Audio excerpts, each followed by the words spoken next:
Have you ever had a boss give you permission to do nothing? Or better yet, are you a boss that knows they're doing nothing anyway without your permission? That's probably the case for a lot of us. You know, we have permission to do nothing. How many federal holidays we have permission to do nothing? But there is a boss out there that has given every one of us in this room permission to do nothing. And that boss is God. God has given us permission to do nothing. Now, you may go, wait a second, I don't understand that. Well, I want to remind you of this. Sometimes the best thing you can do for your life is stop doing. Sometimes the best thing you can do for your life is stop doing. And God gives permission for this. Now, we got to go back to figure out what do we need to stop? What do we need to stop? Well, we're going to look at what Jesus said, because this practicing the way that we are in the middle of, got a few more weeks to go, is about looking at the practices that Jesus did on his time on earth and go, okay, if it was good enough for Jesus, it's good enough for me. And then Jesus addresses one of these practices, and he addresses it in Mark 2:27. He said to them, the Sabbath was made for man, not man for the Sabbath. This was a dispute about what you could and could not do on the Sabbath. And that's when Jesus said, wait a second. The Sabbath was made for man, not man for the Sabbath. Have you ever had anybody make something for you? It's pretty special. When somebody makes something specifically for you, it is a big deal. When our son was born in Florida in '94, a man in our church, Don Lilly, made a rocking horse specifically for my son. It was made for my son to use. It was made for my son to enjoy. I still have that rocking horse. Now, he does not use it today. I will tell you that. It's about this big, and he's about this big. All right? So he doesn't use it today, but it was made for him to use and enjoy. And Jesus says the Sabbath was made for you and me. It was made for you and me to enjoy. It was made for you and me to use. Our problem is not working for most of us. For most of us, the problem is it's not working. It's stopping work. That's most of our problem. That's most of our problem. Because we think if we stop work, if we stop what we allegedly are in charge of, if we stop that, we have in our minds, okay, who's going to fill in my spot? Who's going to take over for me? Is somebody going to come undercut me? Is it actually going to really get done? Is everything going to fall apart if I stop doing something? We really think that. So part of our issue is a trust thing. Is trust. Can we trust that when I stop doing this, things will still happen? That's part of our issue when we think about stopping and stop doing. That's part of our issue. So here's your takeaway that I hope that by the end of our time together, it'll tie together. I got this title from a guy named Kerry Newhoff, preached this sermon 20 years ago. I'm not preaching his sermon. I have no idea what he preached on. I just got the title. If you don't take the Sabbath will take you. If you don't take the Sabbath will take you. So where does this all start? Well, we have to go back to the beginning. The beginning, by the way, is in the book of Genesis. And in Genesis, the first chapter of Genesis is about creation. Then we get to chapter 2, we get this. Thus the heavens and the earth were completed. 6 days of creation. Everything. Skies, earth, animals, plants, birds, fish, all that. Everything was completed in all their vast array. By the seventh day, God had finished the work he had been doing. So on the seventh day, he rested from all his work. Then God blessed the seventh day and made it holy, because on it he rested from all the work of creating that he had done. You remember the first 6 days, when you go back and look, he created this, this, and this. He said, and it was good, it was good, it was good. And then on the seventh day, he didn't say the seventh day was good. He said it was blessed. It was blessed. So almost, you think of something good. Blessed seems to be better. At least when I'm thinking about that, if something's good, okay, you made the birds and the bees, that's good. But blessed seems to be better. And I think it is. And I think that's the point. He included this. He didn't have to include this seventh day in the whole creation story and pulling us into the story, but he did. He put the seventh day in there for a reason. Now we jump forward to Exodus, because Exodus picks up on this seventh day in the Ten Commandments. Remember the Sabbath day by keeping it holy. Therefore, the Lord blessed the Sabbath day and made it holy. So we are told to remember the Sabbath. In other words, when we think of remember, we're thinking we can't forget that. That's the big deal. We need to remember this because we can't forget this. There's a day that we need to, quote unquote, remember. Can't forget it. And many of us understand what it means to remember a day, because a number of people in this room can tell you exactly what June 6th means, or December 7th, or 9/11, or November 22nd. We remember those days because of what went on during those days. And when we are told to remember the Sabbath, there's a reason. Remember because of what goes on during this day. We need to remember what goes on during this day because we need to remember who God is. That's part of the whole deal. We got to remember who God is. Part of this whole deal about this Sabbath that God is commanding us to take is points back to him, to remember who he is. Remember who he is. And the text says, remember the Sabbath by keeping it holy. So remember is a mental exercise, but then he says you need to do it by keeping it holy. And holy, we get maybe perplexed by that word. It's really just something separate. It's something separate. Just remember that. So this day, this Sabbath day, remember it by making it distinctive. You remember it by making it distinctive. You keep it different from all the other days. You know, creation itself was different. Every day was a little bit different. Literally every 7 days was something different. And then that seventh day was really different because nothing technically happened. Or did it? God rested. God rested on that day. We also need to remember on this day, on this Sabbath, we remember who we are. We got to remember who we are, because who we are.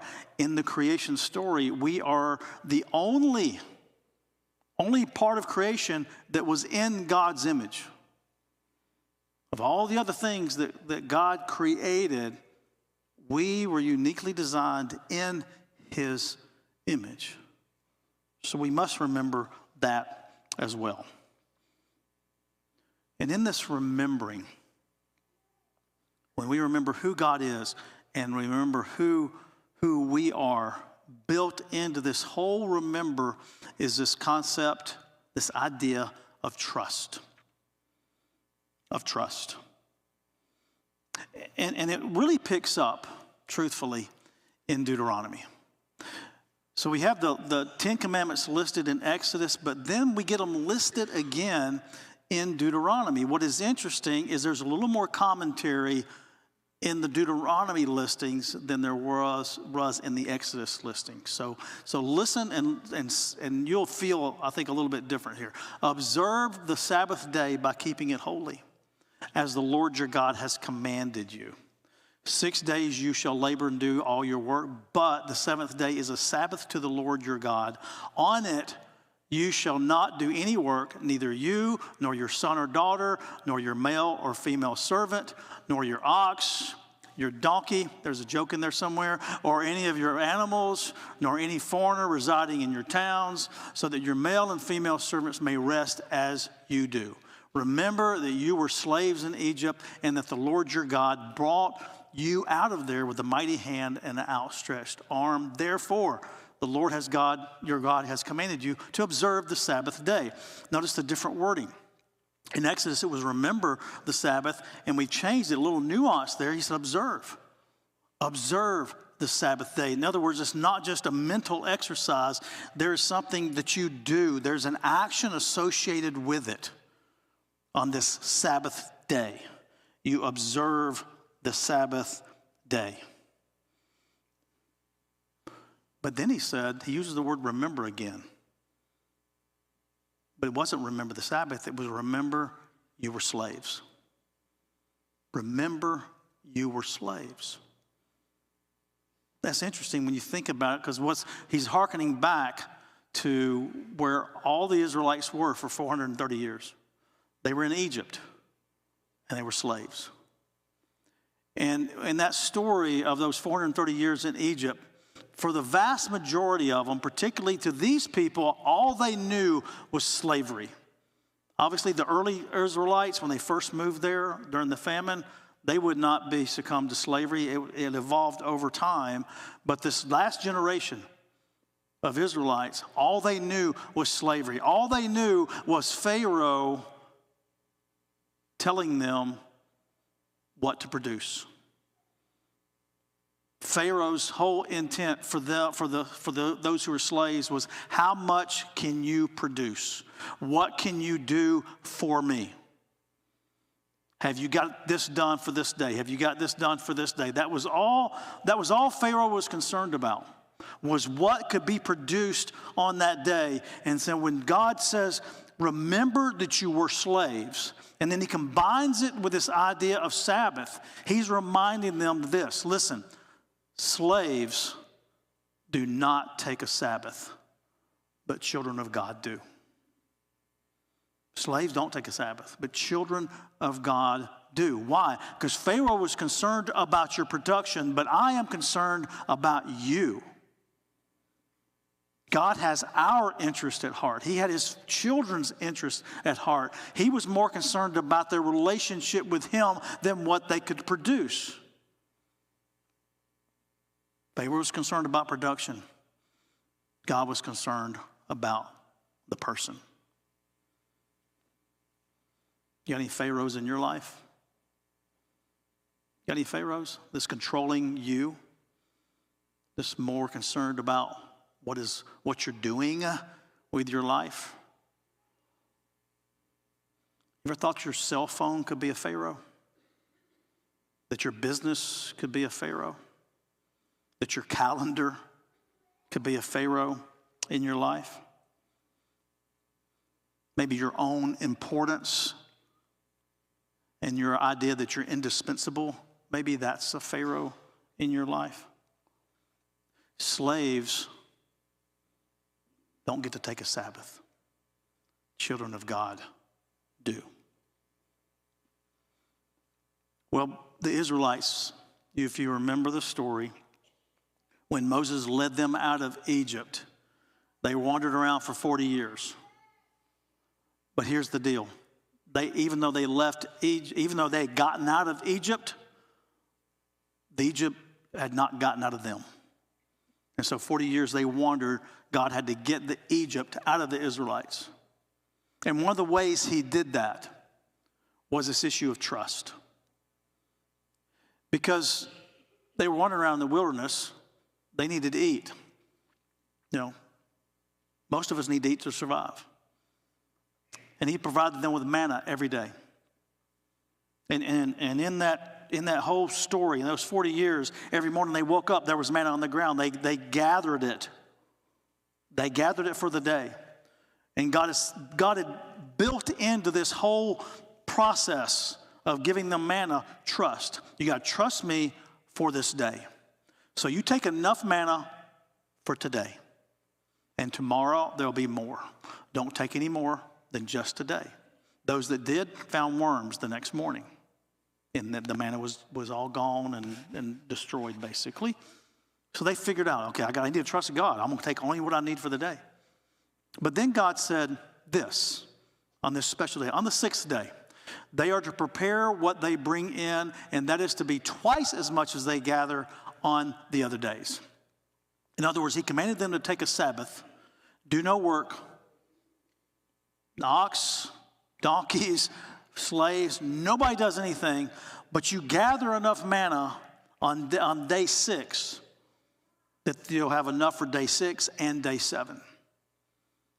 And there was people that did not believe it and did not gather enough. And they went out on that Sabbath day, that 7th day, and there was nothing there. It was like God's going, I just told you to trust me. Just trust me. Just trust me on this. Trust is a big deal. When we talk about this idea of this Sabbath rest, trust is a big deal. Can we trust that God can take care of the world without me for a little bit?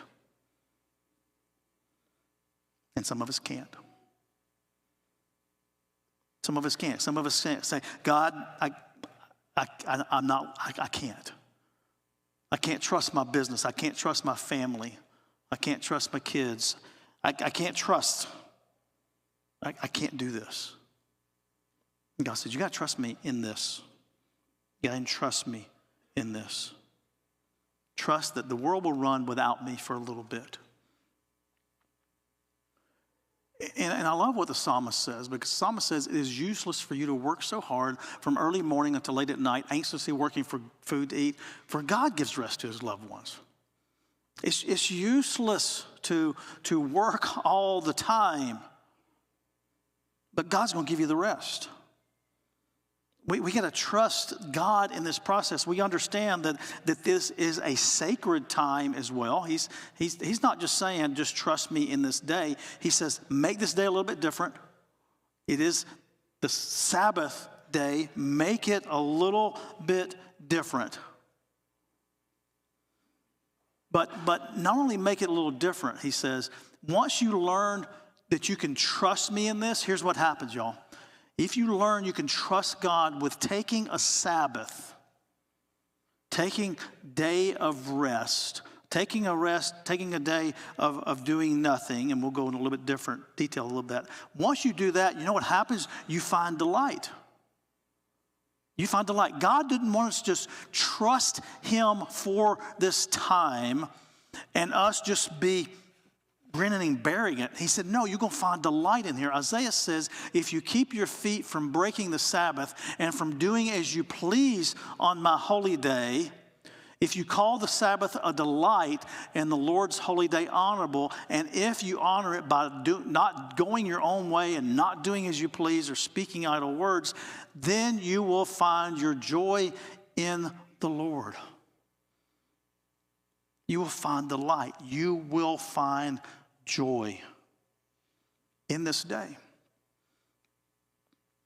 When you think about this distinctive day that should be like unlike any other day, what can you do to bring delight and joy into it that makes it totally different from the other days?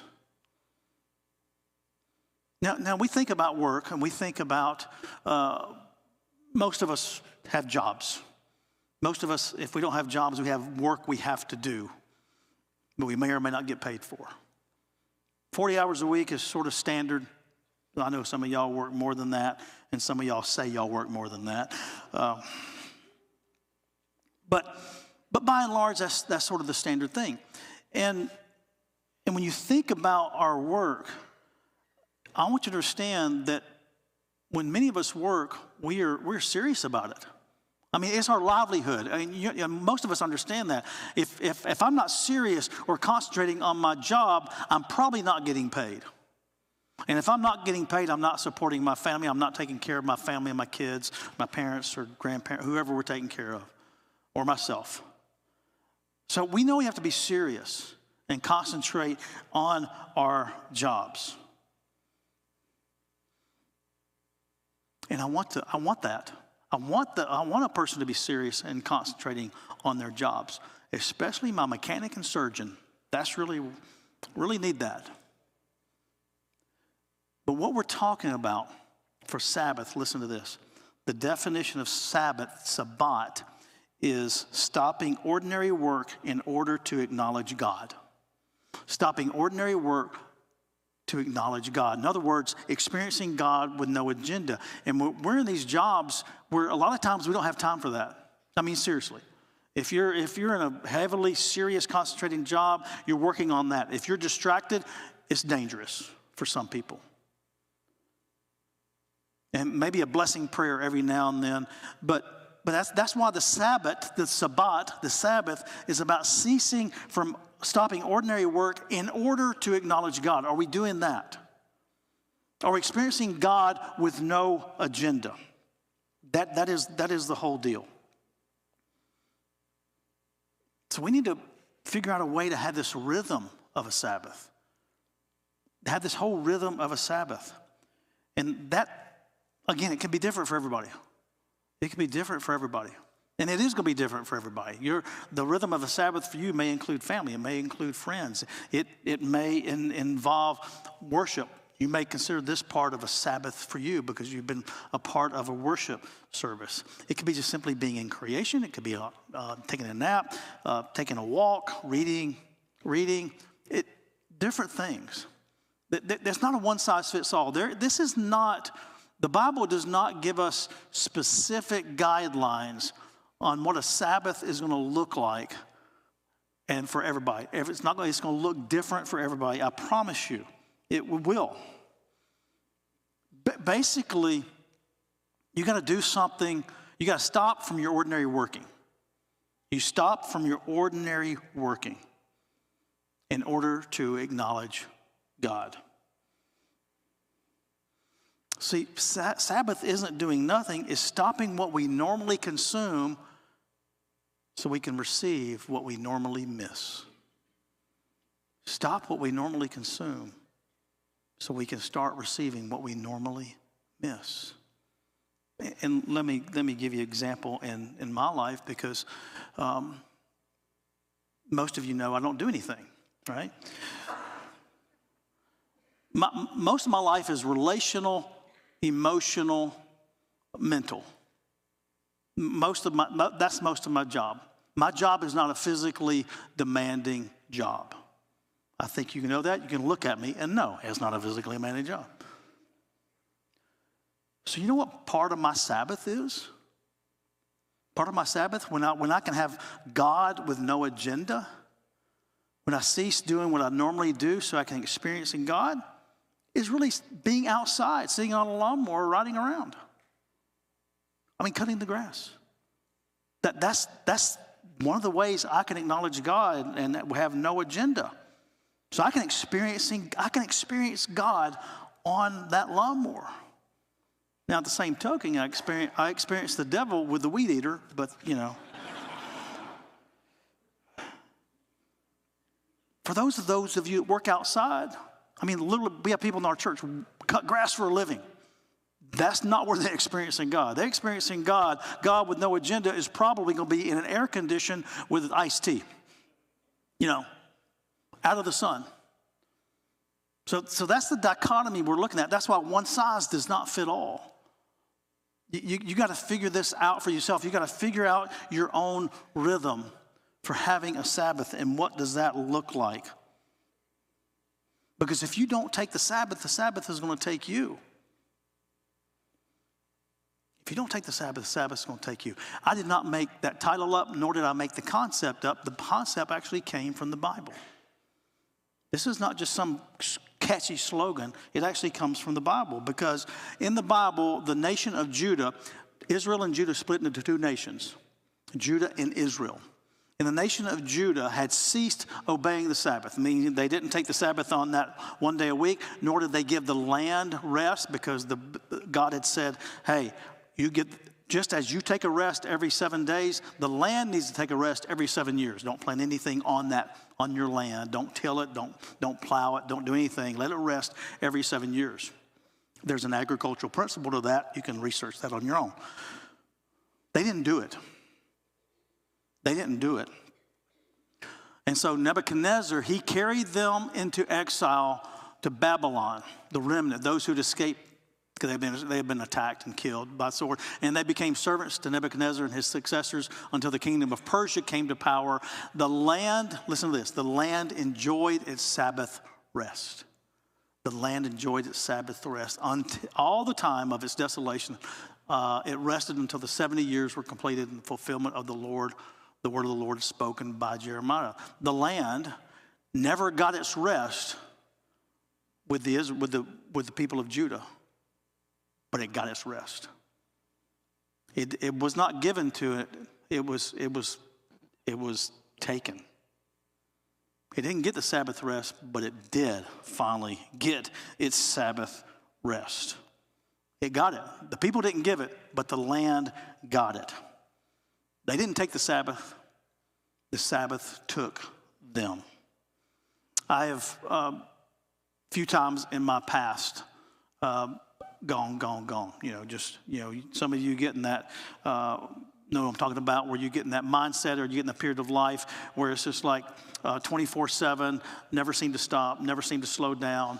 And a number of times that has happened in my life where busy, whatever the reason, and then less sleep at night, whatever the reason. And then eventually my body says, whoa, Nelly. And I'm done. I mean, I can't do anything. I'm just wiped out. I wasn't giving my body a Sabbath, but my body took it. Either a cold or a flu or just flat out exhaustion.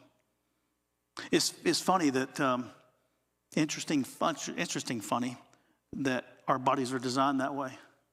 If we don't give our bodies a Sabbath, our bodies are going to take it.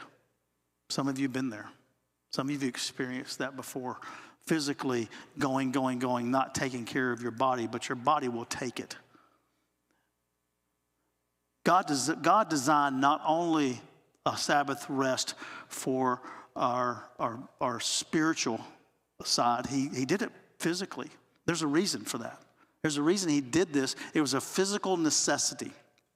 I did have a gentleman who has done some had done some reading about those who went out west in the frontier expansion out west years ago. The cabins and Little House on the Prairie stuff, and he said that those who practiced the Sabbath, in other words, they travel 6 days and rested the seventh, they're the ones that made it.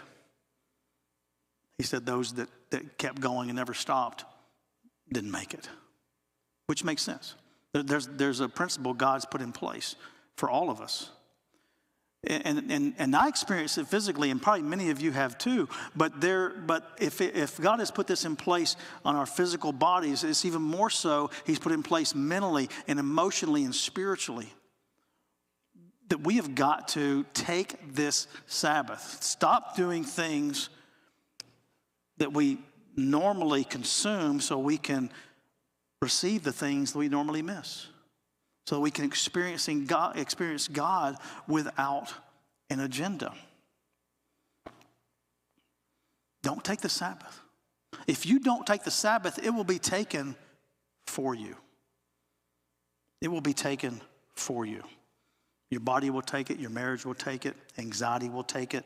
Exhaustion, inability to be present. It will take it. So how will you take the Sabbath? How will you take a Sabbath? I need you to choose. I literally need you to choose. And this is not a mental exercise. This is actual thought process to where you put it in writing. Either take out a pen from the pad or take out your phone and make a note. Choose a Sabbath. Choose it. Like right now, choose, I'm going to take a Sabbath. I'm going to stop doing something intentionally so that I can acknowledge God, so that I can experience God. What can you do? What can you cease that you intentionally do so that you can acknowledge God? What can you stop doing so that you can have a time with God without an agenda? And you just schedule that. If you don't schedule it, something else will jump in its place. I promise you. I promise you. Sabbath is not necessarily a Sunday. Yeah, for some of us it is. Some of us this is our one day that's unique. We don't do anything like the rest of the other days. And this day's a little bit unique. But for some people, it could be a different day. So a vast majority of us are going to go to a place where people will serve us food. They're working. They're working. They're working for us. And hopefully none of us will go to the hospital where they're working. They're working that they can't choose today. It's not remember Sunday. The commandment was remember the Sabbath. Remember the Sabbath. So what do? You stop. What ordinary work will I intentionally not do? Then you rest. What restores your body and mind? What restores your body and mind? Delight. What helps me enjoy the life God has already given me? So many people think it's just not doing anything. That's sort of misleading when I talked about that. Sabbath is not simply not doing anything. It's stop doing what gets in the way of you acknowledging God. But it does mean that you find something that restores, that rest. It restores your body and mind. And it also gives you delight. Again, God did not tell us to have this Sabbath, this Sabbath, to make us miserable. It was something that we can find delight. For so many of you, it could be just enjoying those around me, because I've been working 6 days a week, 12 hours a day. And my Sabbath is simply enjoying this time with my family, whatever that is. Whatever you can that brings enjoyment to you, that's what you do. Stop, rest, delight, and worship. How can you intentionally turn your attention to God? Stop, rest, delight, and worship. How will you do that? You schedule something. You schedule it. You say, this is what I'm going to do. This is what I'm going to stop doing. And when I do that, I will experience rest. I will experience delight. And I can also include worship in there right now. So jot it down. Put it in your phone. Don't just think about it and go, I'll do this one day. Put it down. Put it down. Now, I'll be honest with you that I've been trying to do this since the summer of 22. Been trying to set aside times, because you know that Sundays is a little tough for me to specifically rest, to not do anything. So there's literally, I may have a couple Sabbath part days. And I was telling somebody earlier, if you try to call me on a Sunday or Friday or Saturday, you're probably not going to get a direct answer. Because I'm doing what I need to do, that is stepping away from work to rest, to restore, to find delight. And I'm not perfect at it. I'm still a work in progress. I'm still struggling with trying to do the 24-hour Sabbath type thing. That is still a struggle for me. But I know this. I know this from a little bit of experience, and I know this from a lot of anecdotes from people that I do know. If you don't take the Sabbath will take you. Let's pray. God, remind us today that you have given this gift. It was for us. This gift of a Sabbath was for us. God, I think so many of us have just let it slide. We don't think it's important, and we don't trust. God, bring us back in. Bring us back into trusting you that, you know what, we can take a break and the world's going to be fine.